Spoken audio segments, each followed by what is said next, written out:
7. Largaron el premio especial aniversario de la fundación del Jockey Club del Paraguay. Homenaje al socio fundador, señor Alberto Antevi. Sale a enseñar el camino al participante número 2, Ben Hur. Estira cuerpo de ventaja sobre el 1, Johnny Negro. Tercero se desempeña el 4, Double Black. Cuarto viene accionando el 6, el Furioso. Cierra la marcha, varios cuerpos, el número 3, Severus. Los competidores comienzan a enfrentar el primer codo con el número 2, Ben Hur, enseñando el camino. Cuerpo y medio de ventaja sobre el número 1, Johnny Negro. Tercero se desempeña el número 4, Double Black. Cuarto viene accionando por fuera el número 6, el Furioso. Cierra la marcha, varios cuerpos, el número 3, Severus. Los participantes ingresan en la recta opuesta sin variantes con el número 2, Ben Hur, enseñando el camino. Cuerpo de ventaja sobre el número 1, Johnny Negro. En la tercera ubicación a 3 cuerpos y medio viene accionando el 4, Double Black.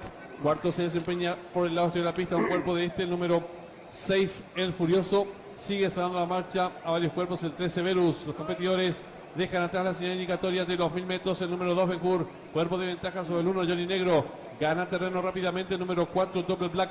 Quedando en la cuarta ubicación el participante número 6, el Furioso. Sigue cerrando la marcha el número 3, Severus. Los competidores enfrentan ya el último codo.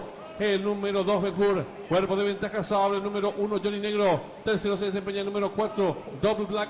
Cuarto viene accionando por el lado de la pista, participante número 6, el Furioso. Cierra la marcha, varios cuerpos, el número 3, Severus. Los competidores del premio especial aniversario de la fundación del Jockey Club de Paraguay se aprestan a hacer el ingreso a la recta final.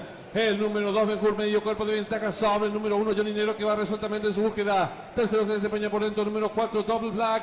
Descuente ya los últimos 300 metros finales el número 2, Ben Hur. Pequeña ventaja sobre el número 1, Johnny Negro, que insiste por fuera. Tercero se desempeña el número 4, Double Black.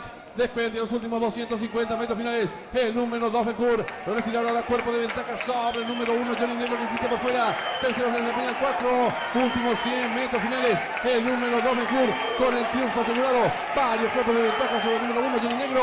Pocos metros para el disco número 2, Ben Hur, de punta a punta. Varios cuerpos de ventaja sobre el número 1, Johnny Negro. En la tercera ubicación el número 6 y cruzaron el disco.